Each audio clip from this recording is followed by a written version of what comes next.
Hi guys, welcome back. അപ്പോൾ guys, ഇന്നത്തെ വീഡിയോയിൽ നമ്മളൊരു ടോപ്പിക്കാണ് ചർച്ച ചെയ്യാൻ പോകുന്നത്. അതായത് ലണ്ടൻ എക്സ്പെൻസീവ് ആണോ, അതായത് സ്റ്റുഡൻസിന്.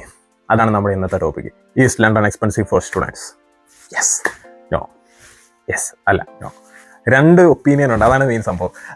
എന്നോട് ചോദിച്ചാൽ ഞാൻ പറയും എനിക്ക് വലിയ എക്സ്പെൻസ് ആയിട്ട് തോന്നിയിട്ടില്ല. കാരണം വെച്ചാൽ ഞാൻ വന്നപ്പോൾ തൊട്ട് ഞാൻ ലണ്ടനിലാണ് നിൽക്കുന്നത്. ആദ്യം ഞാൻ നിന്നത് ഈസ്റ്റ് ഹാമിലായിരുന്നു, പിന്നെ അത് കഴിഞ്ഞ് കാനറി വാർഫിനെ അങ്ങോട്ട് ചാടി, പിന്നെ ഇപ്പം ഞാൻ നിൽക്കുന്നതെന്ന് വെച്ചാൽ പറയത്തില്ല പടാ എന്ന് വെച്ചാൽ ആ സൈഡിൽ തന്നെയാണ്. ഈ ഗ്രീനിച്ചിന് കുറച്ചൊക്കെ നമ്മൾ നിയർ ബൈ ആണ് നിൽക്കുന്നത്. അതൊക്കെ എൻ്റെ പ്രൈവസിയാണ്, ഓരോ അതൊന്നും പറയാൻ പറ്റില്ല. എന്നാലും ഞാൻ സ്റ്റിൽ ലണ്ടനിൽ തന്നെയാണ് നിൽക്കുന്നത്. ഓക്കെ, പിന്നെ അപ്പോൾ ഞാൻ പറഞ്ഞതെന്ന് വെച്ചാൽ എൻ്റെ യൂണിവേഴ്സിറ്റി വന്ന ഔട്ടർ സൈഡിലാണ്, ഹെഡ്ഫോർഡ്ഷയറിലാണ്. അപ്പോൾ ഒരു ഇഷ്യൂ ആയിട്ട് എനിക്ക് തോന്നുന്നതെന്ന് വെച്ചാൽ ഈ ട്രാവലാണ്. അതായത് യൂണിവേഴ്സിറ്റിയിലായിട്ട് പോകാനുള്ള ട്രാവൽ. അതായത് എനിക്ക് ഇവിടെ നിന്ന് ട്യൂബ് പിടിച്ച് ഔട്ടറിൽ പോയി ചെല്ലണം, അവിടെ നിന്ന് എനിക്ക് ബസ് പിടിച്ചിട്ട് വേണം യൂണിവേഴ്സിറ്റിയിട്ട് പോകാൻ. സപ്പോസ് നിങ്ങളുടെ യൂണിവേഴ്സിറ്റി ലണ്ടനിലാണെങ്കിൽ മോനെ ഏതറ്റത്താണെങ്കിലും നിങ്ങൾക്ക് ഇവിടെ ട്രെയിൻ ഉണ്ട്. അതാണ് സംഭവം. ആ ഒരു ട്യൂബ് കയറുക, പട്ടിയെന്ന് പറഞ്ഞാൽ അവിടെ ചെല്ലും. എന്ന് വെച്ചാൽ ഇവിടുത്തെ ഒരു ട്രാൻസ്പോർട്ടേഷൻ സിസ്റ്റം എന്ന് പറഞ്ഞാൽ അത്യാവശ്യം നല്ല എന്നാ പറയുക പെർഫെക്റ്റ് ആണ്.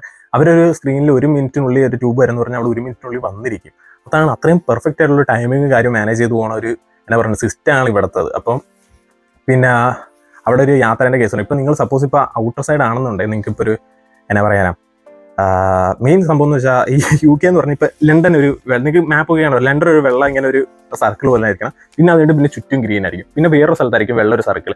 ഈ ഗ്രീൻ കളറിൻ്റെ അവിടെ ഒരു ഹൈവേസ് മാത്രമേ ഉള്ളൂ, വേറെ ഒന്നുമില്ല. ഇനി വെള്ള സ്ഥലത്തിൻ്റെ അവിടെ കുറച്ച് ഷോപ്സും കാര്യമൊക്കെ വന്നിട്ട് അതൊരു സിറ്റി.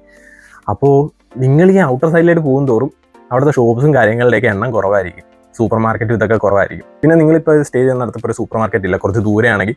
ഇവിടേക്കാണെങ്കിൽ പടപടയെന്ന് പറഞ്ഞാൽ അടുത്തടുത്ത് കടയാണ്, പോരാത്തതിന് ബസ്സും കാര്യങ്ങളെല്ലാം ഉണ്ട്. ഈ ഔട്ടർ സൈഡിൽ ബസ്സും കാര്യമൊക്കെ അരമണിക്കൂർ 3/4 മണിക്കൂർ ഒക്കെ ഗ്യാപ്പ് വിട്ടാണ്. പിന്നെ പോരാത്തതിന് നിങ്ങൾക്ക് ട്രാവൽ ചെയ്യാൻ മിക്കവരും എൻ്റെ ഫ്രണ്ട്സൊക്കെ ഈ ഔട്ടർ സൈഡിൽ ലൂട്ടണിൽ അവിടെയൊക്കെ നിൽക്കുന്നവരൊക്കെ കാർ എടുത്തേക്കാണ്. കാരണം വെച്ചാൽ അത്യാവശ്യം ട്രാവലൊക്കെ ചെയ്ത് വേണം സാധനങ്ങൾ ഇതൊക്കെ മേടിച്ചിട്ട് വരും. പിന്നെ ഇവിടേക്കാണെങ്കിൽ കൈ പിടിച്ചിട്ടുണ്ടെങ്കിൽ വരും. അവിടെ എന്ന് പറഞ്ഞാൽ ഇത്രയും ദൂരം ഈ കൈ പിടിച്ച് ഇത്ര കിറ്റൊക്കെ ആയിട്ട് നടക്കുന്ന കേസല്ല. സോ എന്നോട് ചോദിച്ചാൽ ഞാൻ പറയും സിറ്റി സൈഡിൽ നിൽക്കാനേ പറയത്തുള്ളൂ. കാരണം വെച്ചാൽ അത് കുറച്ച് കഷ്ടപ്പാടുണ്ട്. നമ്മൾ കുറച്ച് കഴിയുമ്പോൾ ഭ്രാന്തായി പോകും. നമുക്കിപ്പോൾ ഇവിടെ നമ്മുടെ ലൈസൻസ് വെച്ച് തന്നെ നമുക്ക് ഒരു വർഷം ഓടിക്കാൻ പറ്റില്ല. അത് കഴിഞ്ഞിട്ട് പിന്നെ ലൈസൻസ് എടുക്കണം. നിങ്ങൾക്കിപ്പോൾ കാറൊക്കെ ഇവിടെ ഓടിക്കണമെന്നുണ്ട്.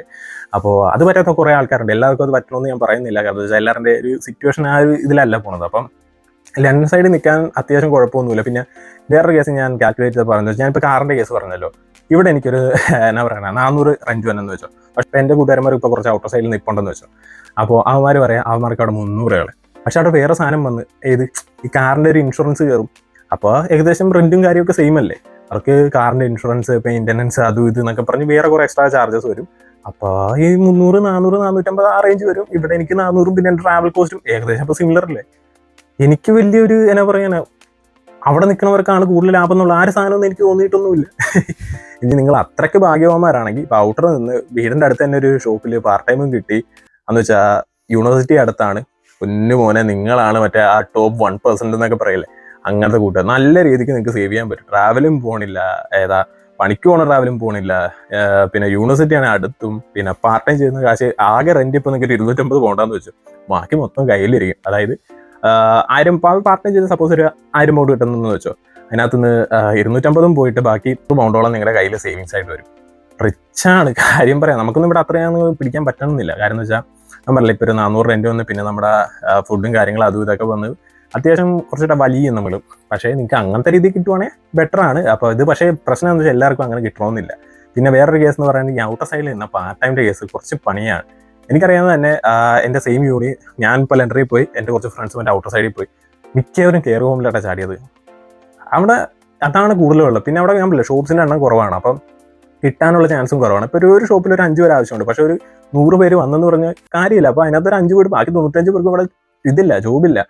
അപ്പോൾ പൊതുവെ കണ്ടുവരുന്ന വെച്ചാൽ എല്ലാവരും കൂടി എടുത്ത് മറ്റേ കെയർ ഹോമിലായിട്ട് ചാടും. അപ്പോൾ ഈ കെയർ ഹോമിൽ തന്നെ ഷിഫ്റ്റും കിട്ടാനില്ല.